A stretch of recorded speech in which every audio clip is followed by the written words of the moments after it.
قل يا عبادي الذين أسرفوا على أنفسهم لا تقنطوا من رحمة الله قل يا عبادي الذين أسرفوا على أنفسهم لا تقنطوا من رحمة الله إن الله يغفر الذنوب جميعا إنه هو الغفور الرحيم إن الله يغفر الذنوب جميعا إنه هو الغفور الرحيم وأنيبوا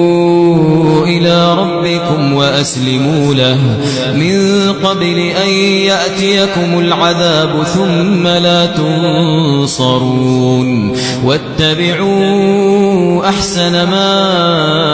أنزل إليكم من ربكم من قبل أن يأتيكم العذاب بغتة وأنتم لا تشعرون